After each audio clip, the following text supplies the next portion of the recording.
The spring sun hung low over the Billings livestock auction, casting long shadows across the weathered wooden pens.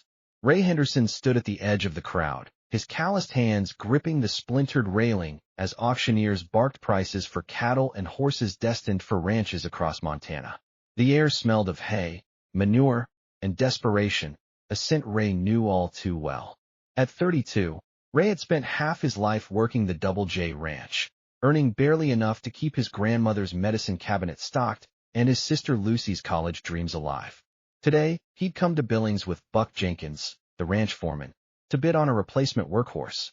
The $800 tucked in his worn leather wallet represented 6 months of savings, money earmarked for Grandma Lou's heart medication. Lot 47, the auctioneer's voice cracked through the speakers. Black gelding, approximately 7 years old. Unbroken, unsuitable for riding. Sold as is for rendering. Ray's attention snapped to the holding pen. A black horse stood trembling in the corner, ribs visible beneath a coat caked with mud and old scars. But it was the eyes that held Ray, wild, defiant eyes that burned with an intelligence most folks would never see past the fear. A jagged white lightning bolt marked the horse's forehead, stark against the midnight coat. $50, someone shouted. 75. The bidding was perfunctory, lazy. This was a glue factory horse, nothing more.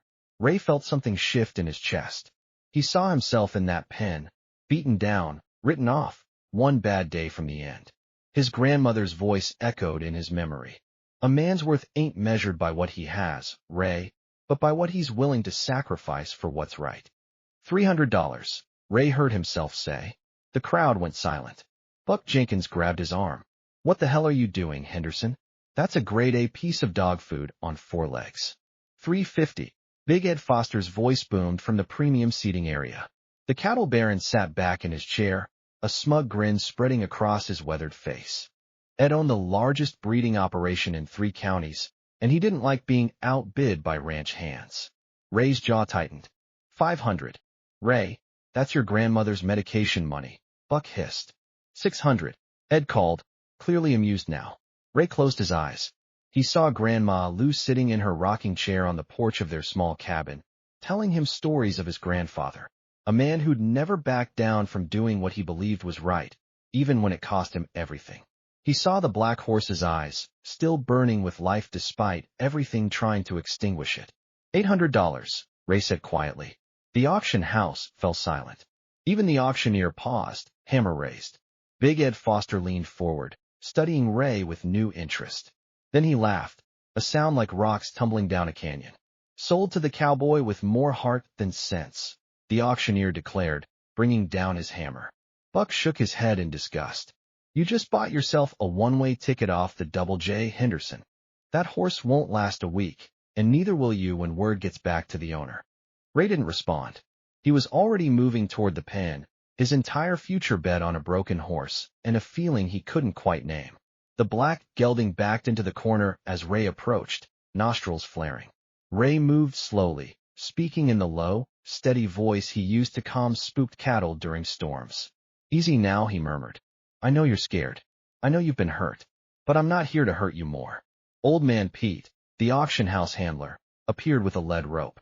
His face was weathered as canyon rock, his eyes sharp beneath the brim of a battered Stetson. You sure about this, son? Pete asked, though something in his voice suggested approval. This here horse came from a wild herd up in the Crazies. Been through 3 owners in 2 months. Each one gave up, said he was untrainable. Then they didn't try hard enough, Ray said. Pete's eyes crinkled. Maybe so. He paused, studying the horse with an odd expression. You know, my grandfather used to tell stories about wild horses in these mountains.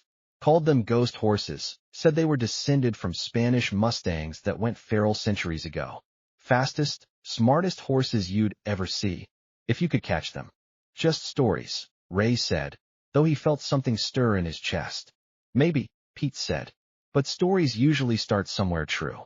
He handed Ray the lead rope. What you gonna call him? Ray looked at the horse, at the white lightning bolt against the black coat. Midnight. The drive back to Clear Creek was silent except for the rattle of the horse trailer and Buck's occasional muttered curses.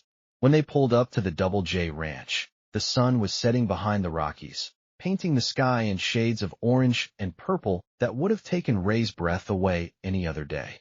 Jenkins stopped the truck. Get that animal unloaded and into the old barn. And Henderson, don't bother showing up for work tomorrow. I'll have your final pay ready by noon. Ray nodded. He'd expected as much. He led Midnight out of the trailer, the horse trembling with every step, eyes rolling white at every shadow. The other ranch hands gathered to watch, shaking their heads at the spectacle. Ray Henderson bought himself a glue factory special, one called out. Bet you $50 that Nag's dead within a month. Ray ignored them, focusing on Midnight. The horse was malnourished, dehydrated, and covered in old rope burns from previous breaking attempts. But beneath all that, Ray saw potential, the strong hindquarters, the deep chest, the intelligent eyes.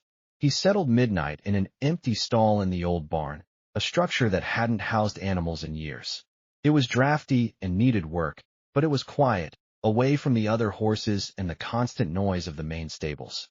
I know you've got no reason to trust me, Ray said, filling a bucket with clean water. But I'm going to prove you can. Midnight pressed against the back of the stall, watching Ray's every movement. When Ray set down the water and backed away, the horse waited a full minute before cautiously approaching to drink. Ray smiled. It was a start. The small cabin Ray shared with his grandmother and sister sat a mile from the main ranch, nestled against a grove of aspens.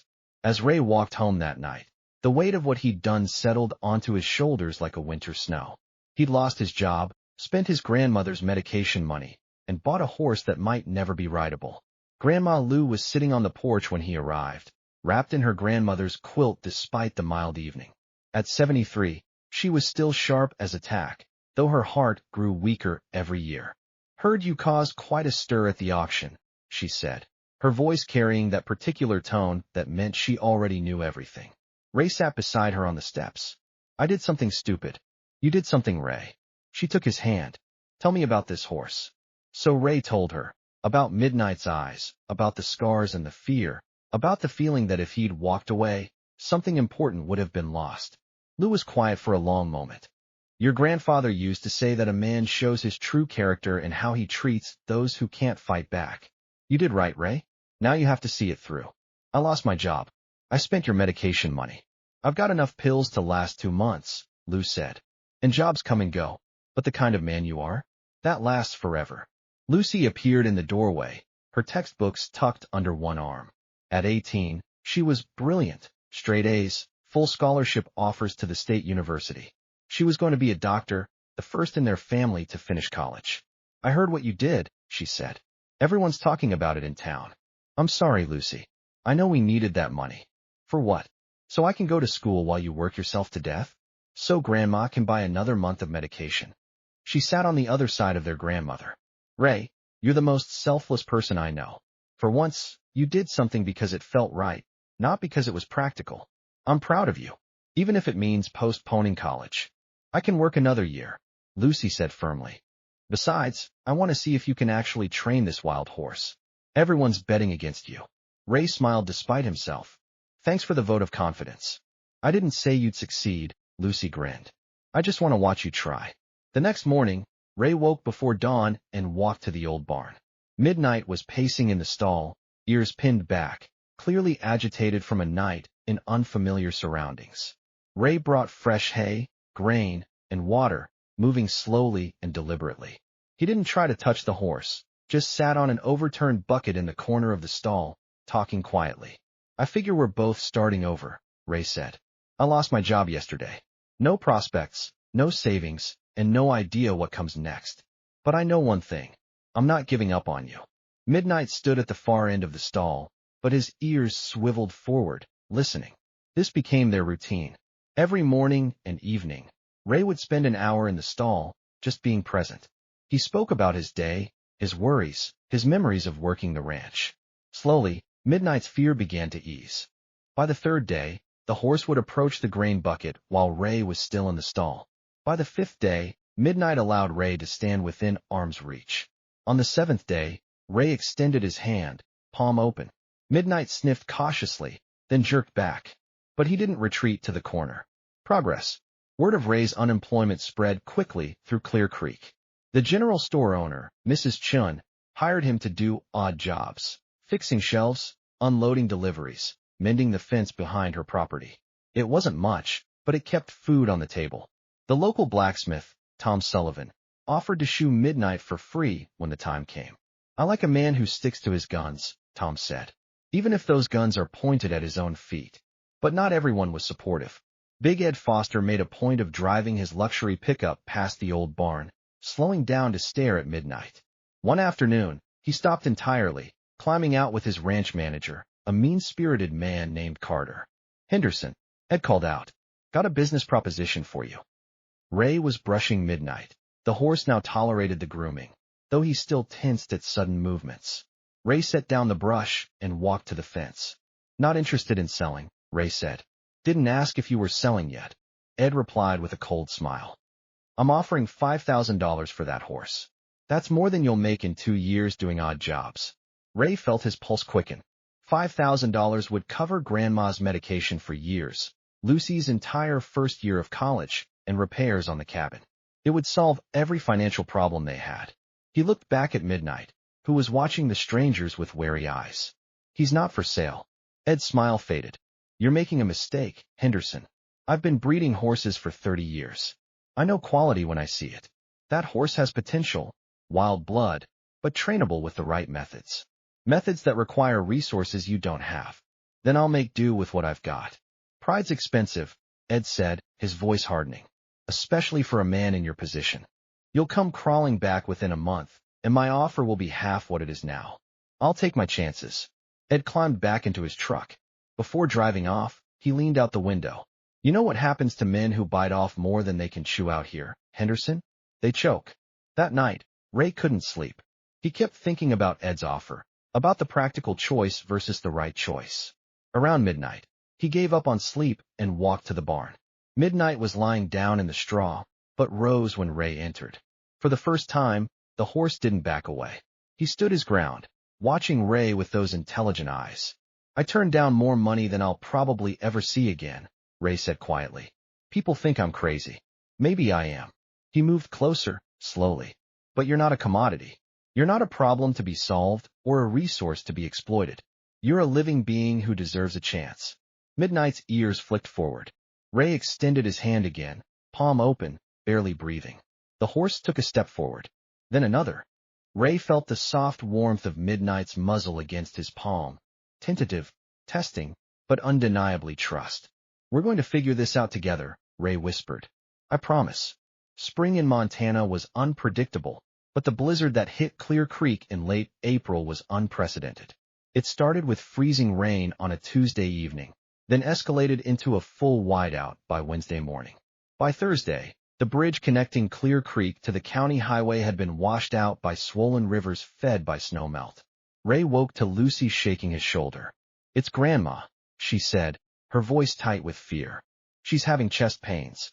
Bad ones." Ray bolted out of bed. Grandma Lou was in her rocking chair, clutching her left arm, her face pale and clammy with sweat. Ray had seen this before, angina attacks, warning signs of the heart condition that had plagued her for years. "We need her medication," Lucy said. "The nitro tablets. But we ran out 3 days ago." Ray's stomach dropped. He'd been meaning to drive to the pharmacy in Bozeman, but with odd jobs keeping him busy and midnight requiring constant attention, he'd let it slip. Doc Baker lived just down the road. Ray ran through the storm to pound on the old physician's door. Baker, who served as both the town's human doctor and veterinarian, answered in his robe. "It's Lou," Ray said. "Heart attack, maybe. I'll get my bag." Baker was already moving. "But Ray, I've got to tell you, I don't have any nitro tablets here. Used my last bottle on Jim Peterson last month. The pharmacy delivery can't get through until they rebuild the bridge." "How long?" 3, maybe 4 days if they work around the clock." "She doesn't have 4 days." Baker's expression was grim. "The nearest pharmacy with nitro in stock is in Livingston, other side of the Crazies. But with the bridge out and the roads iced over, there's no way to get there and back. The mountain pass is completely snowed in." Ray thought fast. "What about the old Indian Trail? The one that goes through Copper Canyon?" "Ray, that trail hasn't been used in 20 years. It's barely a path anymore, and in this weather, it's our only shot." Baker hesitated, then nodded slowly. I'll stabilize her as best I can. You've got maybe 12 hours before another attack. Ray, that trail is dangerous even in summer. In a blizzard, on foot, it's suicide. Who said anything about being on foot? Midnight was agitated when Ray entered the barn, sensing the storm and the fear radiating from Ray. The horse had come far in the past 3 weeks. He allowed Ray to halter him, accepted grooming, and had even tolerated a saddle blanket. But he'd never been ridden, never been truly tested. I know it's too soon, Ray said, moving into the stall. I know you're not ready. Hell, I'm not ready either. He looked into Midnight's eyes. But my grandmother is dying, and you're the fastest, toughest horse I've ever seen. I'm asking you to trust me, just this once. He brought out the saddle, an old Western rig that had belonged to his grandfather. Midnight's eyes rolled wide at the sight of it, and he danced sideways. Easy, Ray murmured. I know it looks scary, but I promise I'll be gentle. It took 20 minutes of patience and soft words, but finally Midnight allowed the saddle. He trembled beneath its weight, but didn't buck. Ray tightened the cinch slowly, talking the entire time. Good boy. You're doing so good. The bridle was harder. Midnight had never had a bit in his mouth, and he fought it instinctively. But Ray had been working with him on mouth exercises, getting him used to fingers along his gums. Finally, the bit slipped home. Ray led Midnight outside. The wind screamed through the canyon, driving snow horizontal across the landscape. Visibility was maybe 10 feet. Ray pulled his grandfather's sheepskin coat tight and settled his Stetson low. Tom Sullivan appeared through the snow, carrying a set of horseshoes. Heard about Lou. These are cleated, better traction on ice. He looked at Midnight, then at Ray. You sure about this? No, Ray admitted. Tom quickly shod Midnight, the horse surprisingly cooperative despite the wind and noise. When he finished, he handed Ray a small flask. Whiskey. For the cold. Mary Ann, the restaurant owner's daughter who'd been sweet on Ray since high school, arrived with a leather bag. Sandwiches, water, and a first aid kit. And this. She tied a red ribbon around Midnight's bridle. For luck. Ray kissed her cheek. Thank you. Come back alive, she said. Both of you. The moment of truth arrived. Ray placed his foot in the stirrup, speaking calmly to Midnight. This is it, boy. Trust me. He swung into the saddle. Midnight exploded. The horse bucked, twisted, and crow-hopped across the yard. Ray stayed low, keeping his weight centered, his hands light on the reins. He didn't fight Midnight, just moved with him, letting the horse burn through the initial panic. After 30 seconds that felt like an hour, Midnight stopped. His sides heaved, nostrils flaring, but he stood still. Ray patted his neck. Good. That's real good. Now let's ride. He nudged Midnight forward. The horse took a tentative step, then another. Ray aimed them toward the trailhead, barely visible through the snow. The journey began. The Indian Trail through Copper Canyon was treacherous even in summer, narrow, winding, with sheer drops on one side and rock walls on the other. In the blizzard, it became a nightmare. Ray gave Midnight his head, trusting the horse's instincts. And Midnight delivered. The black gelding picked his way through snowdrifts, testing each step before committing his weight. When ice made the trail impassable, Midnight found alternate routes through gaps in the rocks that Ray would never have seen. Hours passed. Ray lost feeling in his hands and feet. His face was numb, his lips cracked and bleeding from the cold. But Midnight kept moving, never faltering, never giving up. They crossed the summit just as night fell. Ray could see the lights of Livingston twinkling in the valley below. Impossible distance made possible by a horse most people had called worthless. We're going to make it, Ray whispered. You magnificent bastard, we're actually going to make it. Midnight's ears flicked back, listening. They reached Livingston's outskirts near midnight. Ray rode straight to the all-night pharmacy, dismounting on legs that barely worked. The pharmacist took one look at Ray's frost-bitten face and didn't ask questions, just filled the prescription while Ray thawed out next to the space heater. That your horse outside? The pharmacist asked. Ray nodded. Never seen anything like it. His coat's barely even wet. Where'd you ride from? Clear Creek. Through the pass. The pharmacist's eyebrows shot up. That's impossible. The pass is closed. Tell that to my horse. The ride back was easier. The storm had broken, leaving a crystalline night sky brilliant with stars. Midnight seemed to sense the urgency was past and settled into a ground-eating trot that ate up the miles. They arrived in Clear Creek as dawn broke, 14 hours after they'd left. Ray had ridden 50 miles through a blizzard, crossed a mountain pass declared impassable, and returned with the medicine that would save his grandmother's life. Half the town was gathered outside the cabin. Doc Baker rushed forward as Ray dismounted, nearly collapsing from exhaustion. "Did you?" Ray handed him the pills. Baker disappeared inside. Marion caught Ray as his legs gave out. "You crazy, beautiful man," she whispered. Tom Sullivan was examining Midnight with professional interest. "Ray, this horse. I've shot 1,000 horses in my life, and I've never seen one built like this. Look at his chest, deep as a barrel. And his legs, clean as a whistle despite that ride. He's not even winded." Ray managed to stand, moving to Midnight's side. The horse lowered his head, resting his muzzle against Ray's chest, a gesture of complete trust. "He saved her life," Ray said.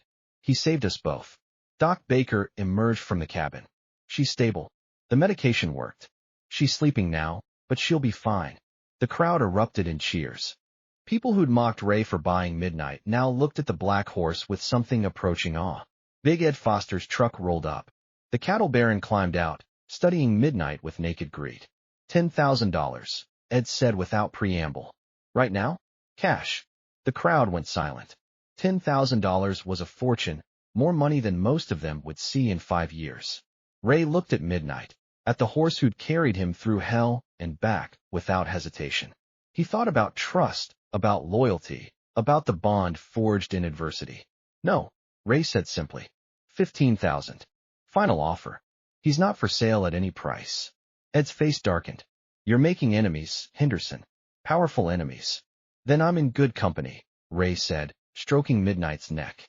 "Because this horse has powerful friends." The crowd laughed, breaking the tension. Ed drove off in a cloud of snow and fury. Lucy appeared in the doorway. "Grandma wants to see you." Ray followed her inside. Grandma Lou was propped up in bed, pale but smiling. "Heard you rode through hell for me," she said. "Just through a storm. On an untrained horse. Through an impossible pass. In the dark." She took his hand. "Your grandfather would be so proud. I had help." Ray glanced out the window where Midnight stood, still saddled, patient as stone. "He's special, Grandma. Really special." "Then you'd better start treating him that way," Lou said. "That horse doesn't belong in an old barn doing odd jobs. He's meant for something greater." "Like what?" Lou's eyes twinkled. "That's for you two to figure out together." Spring turned to summer, and Ray's life fell into a new rhythm.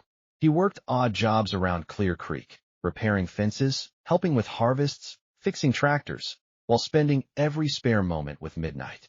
The storm ride had cemented their bond, and now the real training began. Midnight proved to be unlike any horse Ray had ever worked with. He learned commands after a single demonstration, anticipated Ray's needs before they were voiced, and possessed an intelligence that sometimes seemed almost uncanny. When Ray set up a simple jump made from 2 sawhorses and a plank, Midnight cleared it on his first try, then proceeded to clear it from both directions without prompting. "Show off," Ray laughed. Old Man Pete started appearing at the old barn, watching the training sessions with keen interest. One evening, he brought a faded book bound in cracked leather. "Found this in my attic," Pete said. "Thought you might want to see it." The book was a journal kept by Pete's grandfather, a frontier marshal who'd ridden Montana Territory in the 1880s. Ray flipped through pages of fading ink until Pete stopped him on a particular entry. "Today I witnessed something I scarcely believe, though I saw it with my own eyes. In the crazy mountains, we came upon a herd of wild horses unlike any I have seen in 20 years on the frontier. They were black as midnight, every one, with white markings like lightning on their brows. The Indians call them ghost horses, claiming they are descended from Spanish horses that escaped the conquistadors centuries ago. We tried to capture them, but they ran like the wind itself. The lead stallion, a magnificent beast with a white star, jumped a ravine that no horse should have been able to clear. The Indians say these horses can run forever without tiring, cross ground that would kill ordinary mounts, and possess intelligence beyond normal animals. I believe them. I have never seen such creatures." Ray looked up at Pete. "You think Midnight is descended from these ghost horses?" "Look at him," Pete said. "Black coat, lightning bolt marking, jumping ability, endurance beyond reason. You rode him 50 miles through a blizzard on his first time under saddle, and he didn't quit. Normal horses don't do that. They're just stories. Maybe, Pete said. Or maybe you've got something special there. Something worth showing the world. That night, Ray sat in the barn with Midnight, thinking about Pete's words. The horse was dozing, one hip cocked, completely relaxed in Ray's presence. 3 months ago, Midnight had been a terrified animal destined for the glue factory. Now he was a responsive, athletic horse with abilities that seemed to exceed normal bounds. But what did that mean for their future? Ray's savings were nearly depleted. Lucy's college fund remained empty. She'd deferred admission for another year, working at Mrs. Chin's store to help with household expenses. Grandma Lou's medication was expensive, and Doc Baker was extending credit he knew Ray would struggle to repay. The cabin needed a new roof before winter. The old barn was barely standing.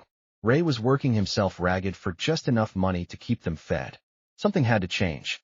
The answer came from an unexpected source. Tom Sullivan showed up at the barn one Saturday morning with a newspaper. "You see this?" Tom asked, spreading the paper on a hay bale. Ray looked at the advertisement. Western State Championships. 3-day event competition. July 15th to 17th, State Fairgrounds, Helena. $50,000 grand prize. Open to all riders. Entry fee, $500. Ray read it twice. $50,000. That was generational money. Enough to pay for college, fix the cabin, secure Grandma's medication for years, and establish a proper training facility. "You could win this," Tom said. "I've watched you and Midnight. That horse can jump anything, run forever, and he's got heart for days. You've got 3 weeks to prepare. The entry fee is $500, Tom. I don't have $50. Then we figure it out." Tom's voice was firm. "Ray, you've spent your whole life helping everyone else. Let us help you." Word spread quickly. That evening, Clear Creek held an impromptu town meeting at Marion's restaurant. 30 people crowded into the small space. Mrs. Chun stood up first. "I'll contribute $50 from the store fund." "I can do 75, Tom Sullivan said. "Put me down for 40, Doc Baker added. Marion's father, who owned the restaurant, pledged $100. One by one, people Ray had helped over the years, fixed their fences, repaired their equipment, done odd jobs for, stood up to contribute. When the last person had spoken, the total came to $475. Ray felt his throat tighten. "I can't accept this. It's too much." "You can and you will," Grandma Lou said from her chair in the corner. "This town believes in you, Ray Henderson. Don't let pride rob them of being part of something special." "But if I lose?" "Then you lose," Lucy interrupted. "But at least you tried. And everyone here knows you'll pay them back, one way or another. That's who you are." Marion approached, pressing something into Ray's hand. It was a pocket watch, his grandfather's gold pocket watch that Ray had pawned 6 months earlier to buy grain for Midnight. "I bought it from O'Malley's pawn shop," she said quietly. "Saved up from my tips. It belongs with you." Ray opened the watch. Inside the cover was an inscription. "To Robert Henderson, for valor beyond the call of duty, 1862. His grandfather had earned it in the Civil War, and it had been in the family ever since. "Marianne, I can't." "Consider it a loan," she smiled. "You can pay me back when you win." "What if I don't win?" She kissed his cheek. "Then you'll owe me a watch and a dinner date. Win-win for me." The crowd laughed. Ray looked around at the faces of his community. People who'd mocked him 3 months ago for buying a worthless horse, now betting their hard-earned money on him. "Okay," he said, his voice rough with emotion. "Okay, I'll do it." The preparations began immediately. Tom Sullivan crafted a lightweight racing saddle from scratch, using techniques his father had taught him. Doc Baker gave Midnight a thorough examination and pronounced him in perfect health. Better than perfect, actually. "I've never seen a horse with such efficient breathing and cardiovascular function." Mary and sewed a red silk ribbon into a bridal crown, matching the ribbon she'd given Ray the night of the storm ride. "Every champion needs his colors," she said. Ray trained Midnight 6 hours a day, running courses through the hills around Clear Creek, practicing jumps over increasingly difficult obstacles, building the horse's already formidable endurance. Midnight thrived on the work, seeming to understand that something important was coming. In the evenings, Ray studied videos of previous championship competitions. The Western State Championships was a grueling 3-day event. Dressage on day 1, cross-country endurance on day 2, and show jumping on day 3. Only horses and riders who excelled at all 3 disciplines had a chance at the grand prize. Big Ed Foster's name appeared repeatedly in the championship records. He'd won 4 times in the past decade with different horses from his premium breeding program. This year, according to the newspaper, he was entering a horse named Sovereign, a purebred thoroughbred stallion valued at over $200,000.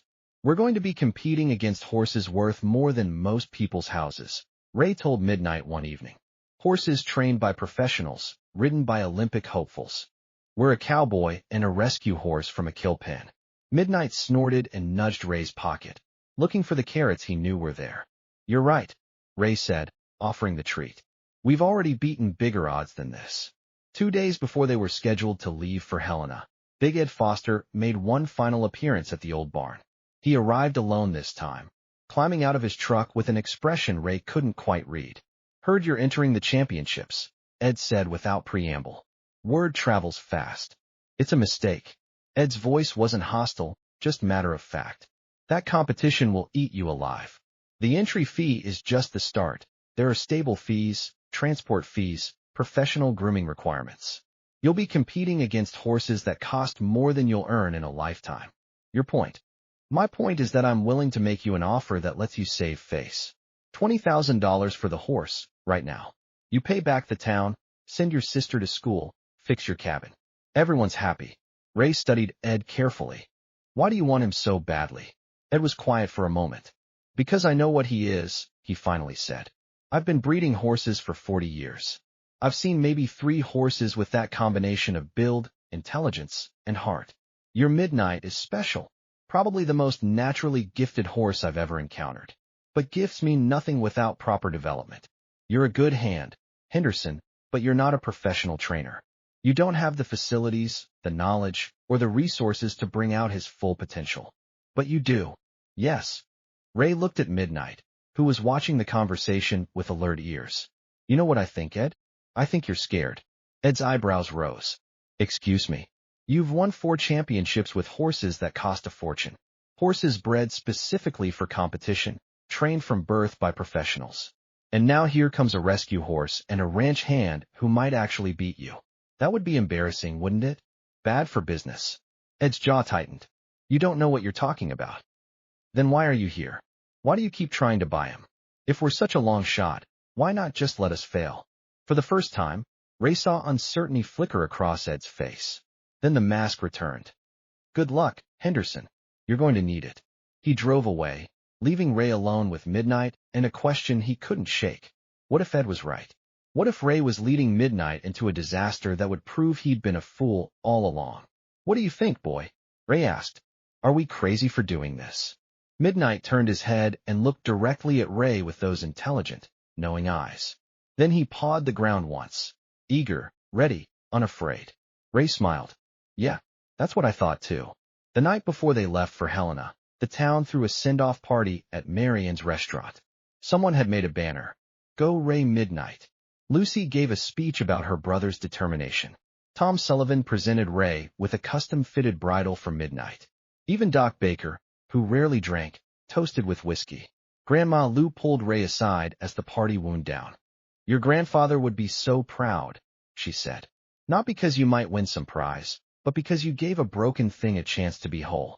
That's what real cowboys do, Ray. They see potential where others see problems. I'm scared I'll let everyone down. Then be scared and do it anyway, Lou said. That's called courage. That night, Ray couldn't sleep. He walked to the barn one last time, finding Midnight alert and waiting, as if he too felt the anticipation of what was coming. Tomorrow we leave, Ray said, sitting on the hay bale.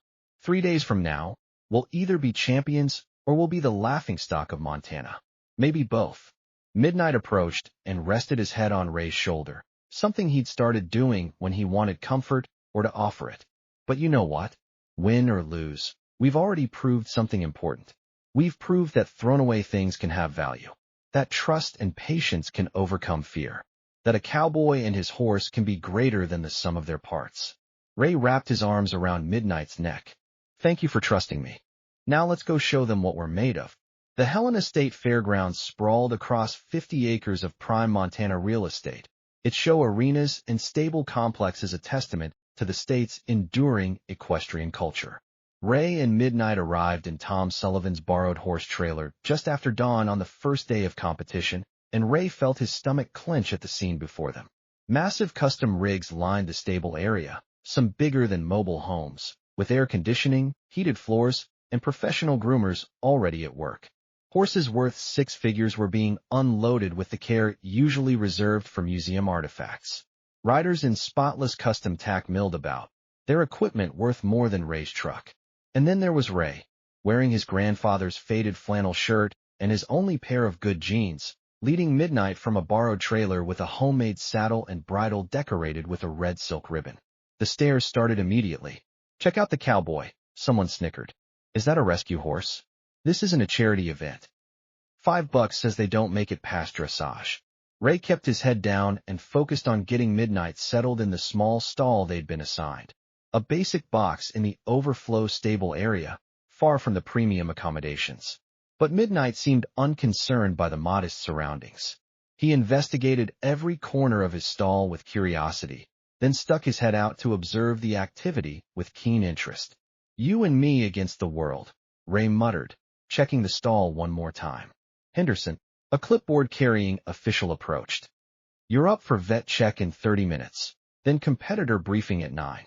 Dressage starts at noon." Ray nodded, his mouth suddenly dry. The vet check went smoothly. Midnight passed with flying colors, even earning a compliment from the veterinarian. "Excellent conformation for a grade horse. Where'd you get him?" "Billings livestock auction," Ray said. "Kill pen." The vet blinked. "You're joking." "No, sir." "Well." The vet signed off on the paperwork. "Good luck to you both." The competitor briefing was held in the main arena. Ray counted 63 entrants, each more polished and professional than the last. Big Ed Foster sat in the front row with his trainer and jockey, a thin, intense man named Marcus Steele who'd ridden in the Olympics. Ed caught Ray's eye and gave a slight nod. Not friendly, not hostile, just acknowledgement. The head judge explained the competition format. Day 1 would be dressage, precision movements designed to showcase the horse's training and responsiveness. Day 2 was the cross-country endurance course, a punishing 6-mile run over natural terrain with 32 jumps of varying difficulty. Day 3 would be show jumping, a technical course in the main arena with rails set at heights up to 5 feet. Competitors are ranked after each day, the judge said. Only the top 20 after dressage advance to cross-country. Only the top 10 after cross-country advance to show jumping. The final score is cumulative, so consistency across all 3 days is crucial. Ray felt his heart sink. Dressage was Midnight's weakest area. Ray had taught him basic movements, but nothing close to the precision required for professional competition. As if reading his mind, Ed Foster leaned back in his chair. "This is where breeding shows," he said loudly enough for Ray to hear. "You can't teach refinement to a wild horse." Ray didn't respond, but his jaw tightened. Dressage began at noon sharp. Ray watched the first few competitors with growing concern.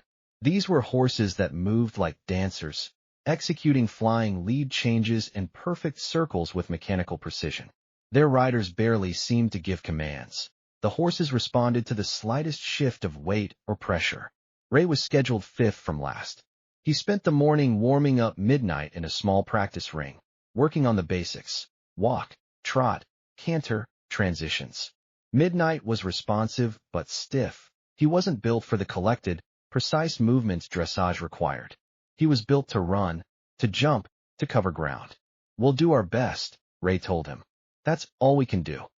When their turn came, Ray rode into the arena to polite applause. The stands were maybe a quarter full. Most spectators were waiting for the more exciting days ahead.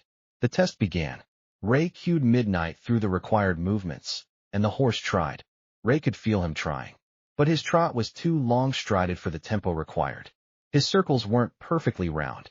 His halts were prompt, but not square. They made it through without any major errors, but Ray knew they'd scored poorly. The judge's face was impassive as she marked her score sheet. Big Ed's horse, Sovereign, went last. The massive bay thoroughbred floated through the test with mechanical precision, every movement textbook perfect. The crowd applauded enthusiastically. Results were posted an hour later. Sovereign was in first place with 87.5 points. Midnight was in 34th place with 62.8 points, barely above the cutoff for advancing. Ray expected mockery, but instead found sympathy. Several riders approached to compliment Midnight's effort. For a horse that's barely been trained, he did remarkably well, a woman on a Dutch warmblood said. Most rescue horses would have panicked in that environment. He's special, Ray said. I can see that. Good luck tomorrow. That's where the real competition begins. That evening, Ray sat in Midnight's stall, discouraged. We're in 34th place, he told the horse. We need to finish in the top 20 tomorrow just to advance. And cross-country is going to be brutal. Midnight nudged his pocket, looking for treats. You're not worried at all, are you? Ray smiled despite himself. Maybe you know something I don't. A shadow fell across the stall. Ray looked up to find Old Man Pete standing there, the faded journal tucked under his arm. Saw your dressage, Pete said. Judges weren't impressed. Thanks for the reminder. But I was. Pete opened the journal to a bookmark page. Listen to this. The ghost horses cannot be judged by ordinary standards. They are not built for the show ring or the parade ground. They are built for survival, for endurance, for the wild places where refinement means nothing and heart means everything. Pete closed the book. Tomorrow's course plays to Midnight's strengths. 6 miles, 32 jumps, rough terrain. That's not a dressage competition. That's a test of courage and endurance. That's what he was born for. Even if we do well tomorrow, we're starting from 34th place. We'd have to beat almost everyone just to make the top 10. Then beat everyone. Pete said simply. That horse can do it. Question is, do you believe it? Ray looked at Midnight, who was watching them with those intelligent eyes. Yeah, Ray said quietly. Yeah, I do. Day 2 dawned gray and overcast, with a cool wind blowing down from the mountains. The cross-country course had been set up across 6 miles of rolling terrain, through streams, over logs, up and down hills, with 32 jump obstacles ranging from simple logs to complex water crossings. The first rider went out at 8 a.m. Ray watched on the monitors in the stable area as the horse and rider navigated the course. It was brutal. By the time they cleared the final jump, both horse and rider were exhausted. Average time is 15 minutes, someone announced. Anything over 18 minutes results in penalty points. Ray had drawn a late start time, for 30 p.m. He spent the day watching other competitors, studying the course, noting where horses struggled and where they excelled. Big Ed's horse, Sovereign, went at 2 p.m. and posted the fastest time so far, 13:42. The crowd roared its approval as the bay thoroughbred crossed the finish line barely winded. Ed caught Ray's eye as he rode past. Beat that, he called out. When 4:30 arrived, Ray mounted Midnight and rode to the start line. The course stretched out before them, disappearing into the trees. Ray could feel Midnight's eagerness. The horse was practically vibrating with energy. This is what you were made for, Ray whispered. Show them. The starting bell rang. Midnight exploded forward like he'd been shot from a cannon. They hit the first jump, a 3-foot log pile, at full gallop, and Midnight cleared it with 2 feet to spare. The second obstacle, a ditch and rails combination, flashed past in seconds. Ray quickly realized that trying to control Midnight's pace was futile. The horse had found his element, and he knew exactly what he was doing. So Ray shifted strategy. Instead of holding Midnight back, he simply guided the direction and let the horse's instincts take over. They flew through the course. Midnight took jumps from angles that made Ray's heart stop, finding footing on loose gravel that should have been impossible, maintaining a blistering pace that never wavered. When they hit the water complex at mile 4, a series of logs and ditches through a creek, Midnight didn't hesitate, plunging through with the confidence of a horse who'd crossed mountain streams in blizzards. The spectators along the course began to take notice.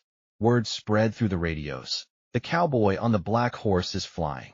Ray could hear Midnight's breathing, deep, steady, rhythmic. The horse wasn't just running. He was in a state of flow, every movement efficient and purposeful. This was what Old Man Pete had meant. This was the ghost horse blood showing itself. They cleared the final jump, a 5-foot stone wall, with Midnight's ears pricked forward, still eager for more. Ray glanced at his watch as they crossed the finish line. 12:58. The crowd erupted. Ray had posted the fastest time of the day, beating Sovereign by nearly a full minute. More importantly, they'd done it with such apparent ease that even skeptics were forced to acknowledge something special was happening. Ray dismounted to check Midnight over. The horse was barely breathing hard, his eyes bright and alert. It was as if they'd gone for a casual trail ride, not a brutal endurance test. The other riders gathered around, wanting to see this remarkable black horse up close. "What's his breeding?" someone asked. "No idea," Ray admitted. "Rescue horse from a kill pen." "That's impossible. Look at his recovery rate. He should be exhausted." But Midnight wasn't exhausted. He was scanning the crowd with interest, occasionally nudging Ray's pocket for treats. Big Ed Foster appeared, his face carefully neutral. "Impressive," he said. "Very impressive. Thanks. Don't thank me yet. You're still in 14th place overall.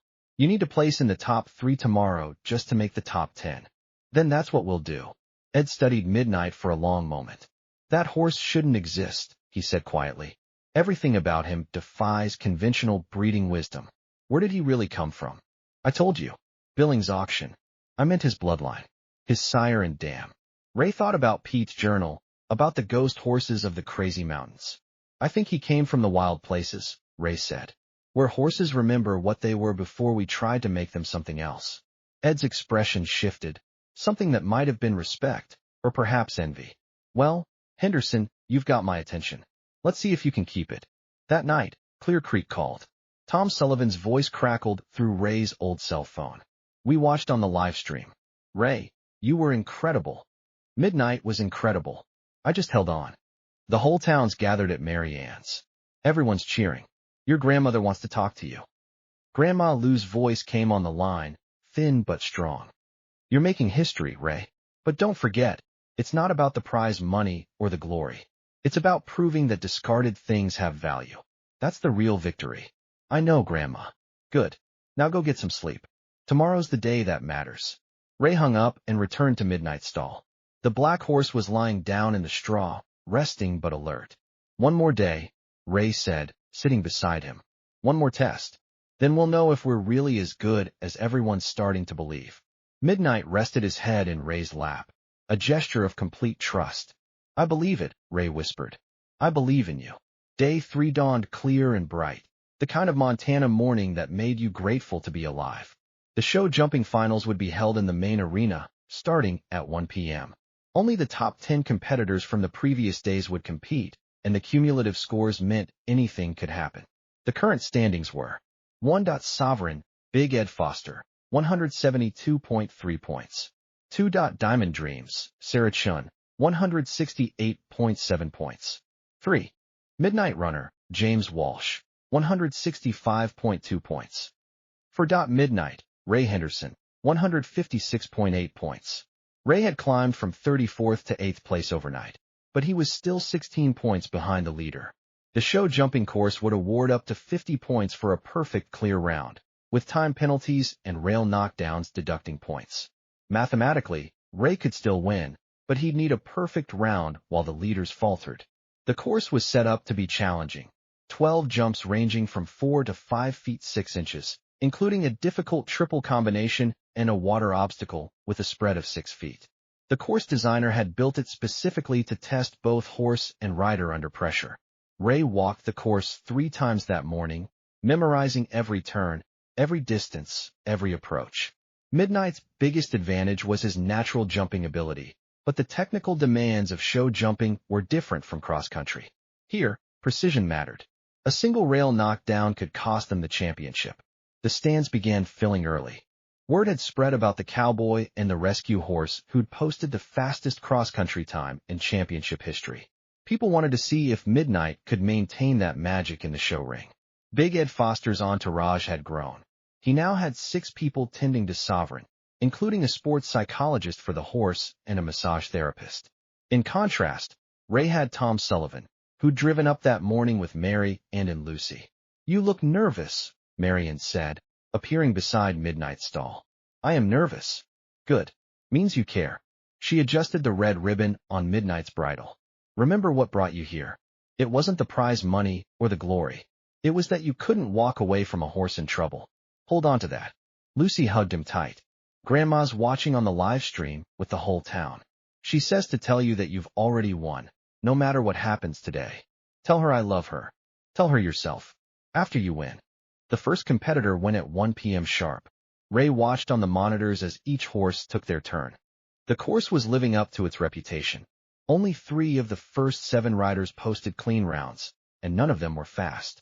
Big Ed's rider, Marcus Steele, was scheduled to go 8th. Sovereign entered the ring to enthusiastic applause, looking every inch the champion. Perfectly groomed, professional tack gleaming, muscle rippling with each stride. Steele started the course aggressively, pushing Sovereign to maximum speed. They cleared the first 6 jumps cleanly, but at the triple combination, Sovereign landed awkwardly from the first element. He recovered and cleared the next 2 rails, but his rhythm was off. On the final oxer, a massive 5'6" spread, Sovereign ticked the back rail with a hind hoof. The rail rocked in its cups, but stayed up. The crowd gasped, then cheered as Sovereign crossed the finish line. Steele's face showed relief. A single rail down would have cost them dearly. Sovereign's round earned 44.7 points. Good, but not perfect. Combined with their previous scores, they were now at 217.0 points total. Ray was scheduled to go last. He had to watch 3 more competitors before his turn, each one adding to the tension. By the time the arena announcer called his name, Ray's hands were shaking. Competitor number 47, Ray Henderson, on midnight. Ray mounted and rode into the arena. The stands were packed now, easily 5,000 people watching. Ray scanned the crowd and spotted a section of spectators wearing red ribbons tied to their hats. The entire town of Clear Creek had made the drive to Helena. Midnight felt different beneath him, coiled, focused, ready. Ray could feel the horse's heartbeat through the saddle, slow and steady despite the crowd and the noise. They circled at the start, and Ray looked at the course one more time. 12 jumps, 60 seconds, maybe 70 if they were careful. Between them and a championship that would change their lives forever. We've got this, Ray whispered to Midnight. Just like we've done 100 times before. Trust me, and I'll trust you. Midnight's ears flicked back, listening. The starting bell rang. Ray gave Midnight his head, and the black horse surged forward. They approached the first jump, a 4-foot vertical with flower boxes, and Midnight tucked his legs tight, clearing it with precision. Second jump, a 3'6" oxer, sailed past. Third, fourth, fifth, each jump smooth and clean. The triple combination loomed ahead, 3 jumps in quick succession with only 1 stride between each element. This was where Sovereign had nearly failed. Ray felt Midnight's stride lengthen slightly, adjusting for the distance. First element, clean, 1 stride.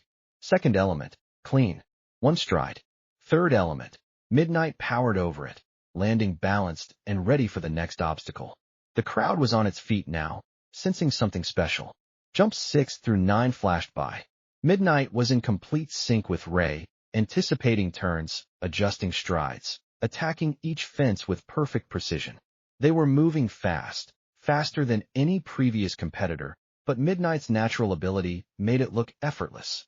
The water jump appeared, a 6-foot spread over a shallow pool. Horses typically treated water with caution, sometimes refusing or jumping awkwardly to avoid the splash. Ray could feel Midnight's slight hesitation as they approached. Trust me, Ray said. Midnight's ears flicked forward.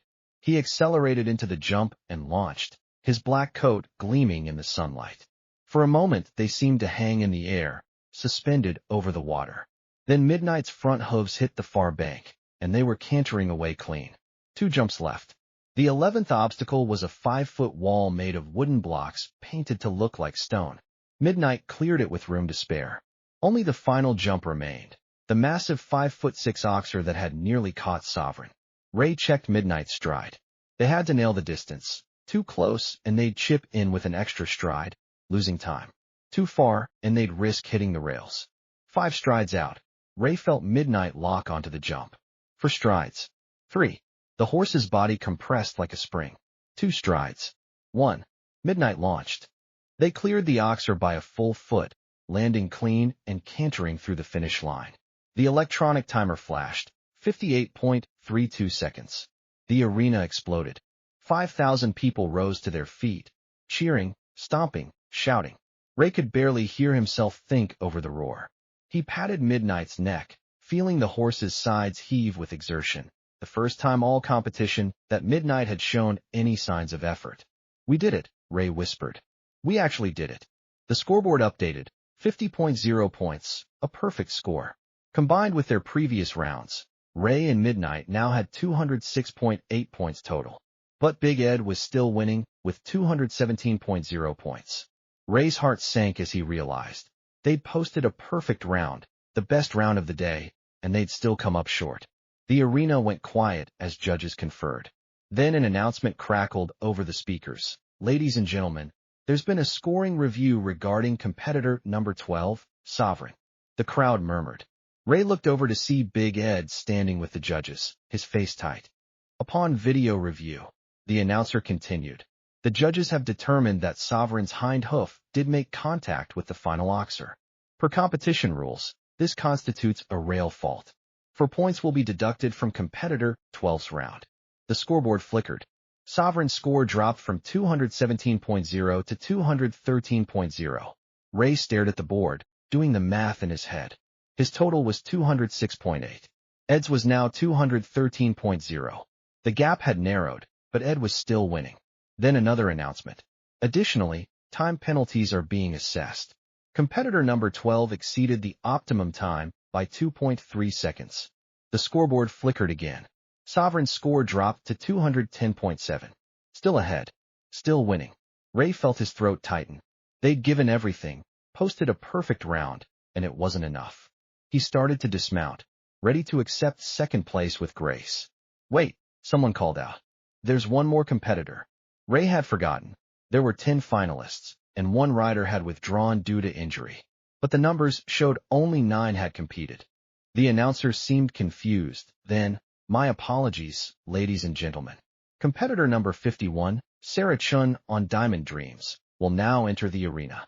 Sarah Chun was the second-place rider after day 2. Ray had watched her cross-country round. She was talented, professional, and her horse was exceptional.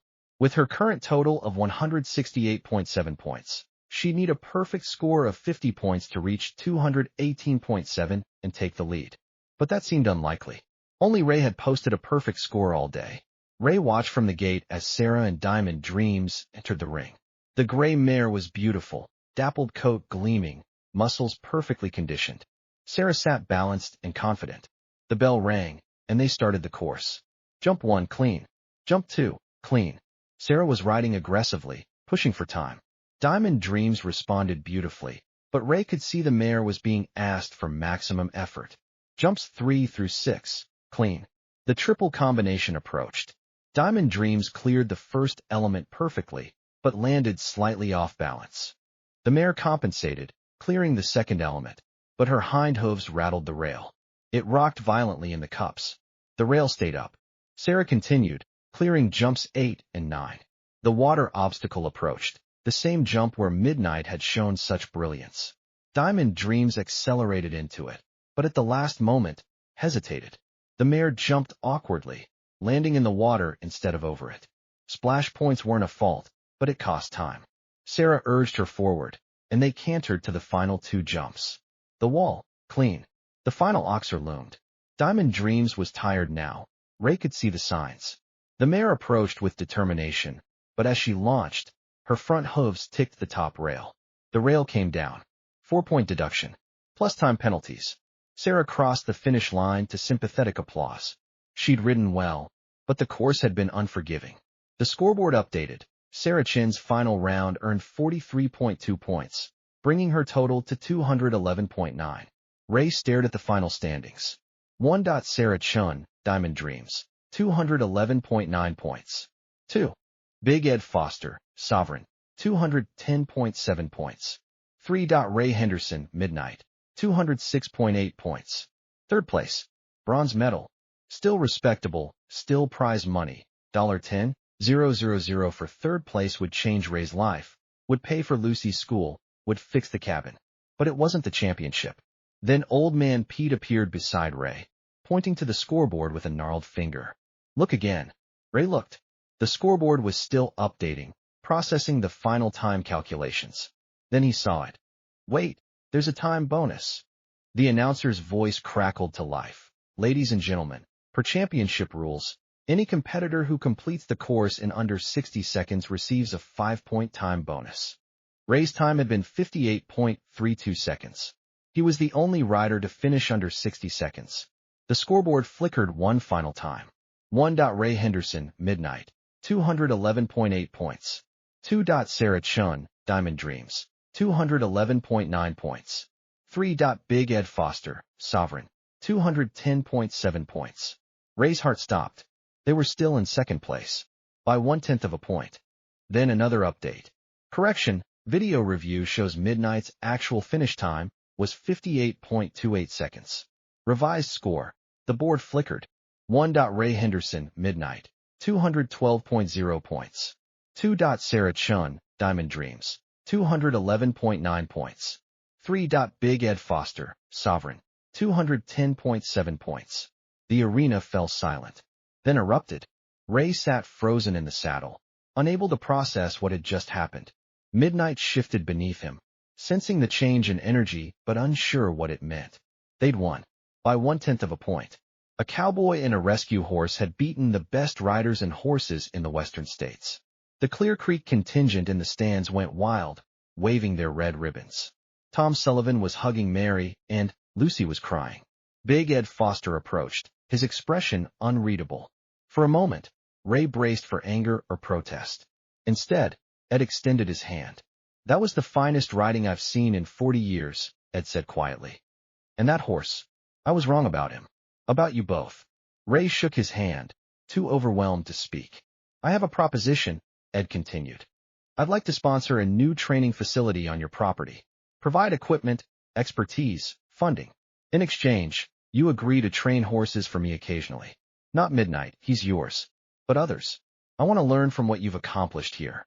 Ray found his voice. "You want me to train your horses?" "I want to partner with the best," Ed said. "And after today, that's you." The awards ceremony was a blur. Ray stood on the platform with Midnight, while the governor of Montana placed a wreath of roses around the horse's neck and hung a gold medal around Ray's. The crowd roared. Cameras flashed.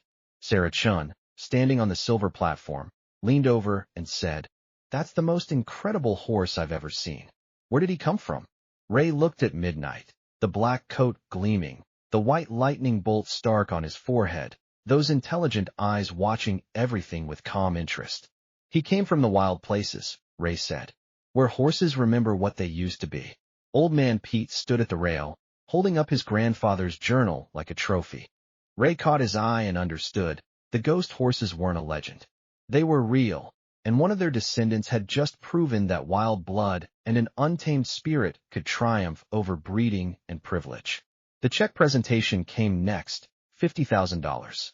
More money than Ray had ever imagined holding. Enough to change everything.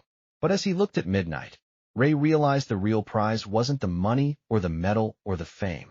It was the journey, from a kill pen to a championship, from fear to trust, from desperation to triumph. It was the proof that thrown-away things could have value beyond measure. 6 months after the championship, Ray stood on the porch of his newly renovated cabin, watching the sun set behind the Rockies. The old barn had been replaced with a modern training facility, courtesy of Ed Foster's investment. But Ray had insisted on keeping the original stall where Midnight had first learned to trust. Lucy was at the State University, pre-med, with a full-ride scholarship funded by Ray's winnings. Grandma Lou had a year's supply of medication and a new rocking chair on the porch. The cabin had a new roof, insulation, and proper plumbing. But the best part was the pasture. Ray had used part of the prize money to buy the adjacent land, 50 acres of wild grassland that stretched to the foothills. It was there that Midnight spent his days now, running free with a small herd of rescued horses that Ray had started collecting. Because that's what the money had really been for, not glory or luxury, but giving more horses like Midnight a second chance. The Second Chance Ranch now housed 12 rescued horses, each one with a story of survival and transformation. Mary appeared beside Ray, slipping her hand into his. They'd been married in August, a small ceremony in Clear Creek with Midnight serving as unofficial best man. "He's out there again," Mary said, pointing to the pasture. Ray followed her gaze and saw Midnight on a distant ridge, silhouetted against the sunset. The black horse stood motionless, head high, surveying his domain like the wild stallions his ancestors had been. He's remembering, Ray said. Remembering what? What it means to be free. As they watched, Midnight suddenly wheeled and galloped across the ridge, his black coat gleaming in the fading light, the white lightning bolt on his forehead bright as a star. He ran like the wind itself, powerful, untamed, magnificent. Old Man Pete's truck rumbled up the driveway. The old cowboy climbed out, moving slowly but steadily. He'd become a fixture at the ranch, helping with training and sharing his seemingly endless supply of stories about the old days. Brought you something, Pete said, handing Ray a small package wrapped in faded cloth. Ray unwrapped it carefully. Inside was a photograph, sepia-toned and cracked with age. It showed a group of cowboys from the 1880s, and in the background, barely visible, was a herd of black horses on a mountain ridge. That's from my grandfather's collection, Pete said. Taken in the crazy mountains in 1887. Look at the lead horse. Ray squinted at the photograph. The lead horse was black with a white marking on its forehead, a lightning bolt. The ghost horses, Ray whispered. Midnight's family, Pete confirmed. They've been running those mountains for over 100 years. Some bloodlines don't die. They just wait for the right moment to show themselves again. Mary and leaned against Ray's shoulder. So what's next for the champion and his wonder horse? Ray watched Midnight crest another hill, still running, still free. We keep doing what we're doing, giving horses a chance, showing people that value isn't determined by price tags or pedigrees. And the offers? Marion asked. Ray had been flooded with offers after the championship, sponsorships, endorsements, offers to buy Midnight for astronomical sums. Already turned them down. All of them. Midnight's not for sale. Never was, never will be. Ray smiled. Besides, we've got work to do. There's a 3-day event in Colorado next month. Ed wants me to train 2 of his yearlings. And I heard about a chestnut mare at the Billings auction next week. Another rescue? Marion laughed. She has potential. That's what you said about Midnight. And I was right, wasn't I? They stood together on the porch as darkness fell, watching Midnight's silhouette against the stars. The black horse had stopped running and was grazing peacefully now, surrounded by his herd. Tom Sullivan's truck arrived, followed by Doc Baker's sedan. Soon the porch was filled with friends from Clear Creek, gathered for their weekly dinner at the ranch, a tradition that had started after the championship and showed no signs of stopping. Grandma Lou emerged from the cabin, moving slowly but steadily. The new medication had given her energy back, and she insisted on cooking for every gathering despite protests. Ray, she called, come help me with the brisket. Ray kissed Marion's cheek and headed inside, but paused at the door to look back at the pasture one more time. Midnight had lifted his head and was looking directly at the cabin, at Ray, as if he knew he was being watched. Ray raised his hand in a small wave. Midnight tossed his head once, acknowledgement, or perhaps a challenge to another race, then returned to grazing. Lucy's voice crackled from Ray's phone. Ray, you there? I got my first anatomy test back. How'd you do? 98%. Thanks to you. I'm actually going to be a doctor. Thanks to you, Ray corrected. I just gave you a chance. You did the rest. That's what you said about Midnight. Ray laughed. Seems to be my specialty, seeing potential where others see problems. After dinner, after the guests had left and Mary and had gone to bed, Ray walked down to the pasture one final time. Midnight was standing near the fence, as if waiting. Ray climbed over the rails and approached. The horse lowered his head, and Ray rested his forehead against Midnight's, breathing in the familiar scent of horse and grass and freedom. We did it, Ray said quietly. We proved them all wrong. But you know what? That was never really the point, was it? The point was just not giving up. On each other. On ourselves. Midnight's breath was warm against Ray's chest. Thank you, Ray whispered. For trusting me when you had no reason to. For saving me just as much as I saved you. A sound echoed from the distant mountains, wild and free, like the call of horses who'd never been tamed. Midnight's ears pricked forward, listening to something Ray couldn't hear. You could go, Ray said. Back to the wild. I'd understand. Midnight turned his head and looked at Ray with those deep, intelligent eyes. Then the horse lowered his head and nudged Ray's pocket, looking for treats, as always. Ray laughed, and produced a carrot. Guess you're not going anywhere. They stood together in the darkness, man and horse, bound by something deeper than training or ownership, bound by trust, by shared survival, by the understanding that some connections transcend explanation. In the distance, on the ridge where midnight had run earlier, Ray thought he saw shadows moving. Other black horses, wild and free, running beneath the stars. Ghost horses, perhaps, or just the wind playing tricks on tired eyes. It didn't matter. What mattered was this moment, this bond, this proof that broken things could be made whole, and that the greatest treasures were often found in the places no one else thought to look. Ray climbed back over the fence and walked toward the cabin, where light glowed in the windows and Mary, and was waiting. Behind him, midnight returned to his herd, to the pasture that had become his kingdom. And high above, the Montana stars blazed eternal, witnesses to an old truth made new, that courage and heart and trust could triumph over any obstacle, that wild things could find their way home, and that sometimes the greatest champions came from the most unlikely places. The story of Ray and Midnight had become legend in Montana. People spoke of the cowboy who bought a kill-pen horse and rode him to glory. But those who knew the real story understood it wasn't about glory at all. It was about second chances, about seeing value where others saw waste, about having the courage to try when everyone said you'd fail.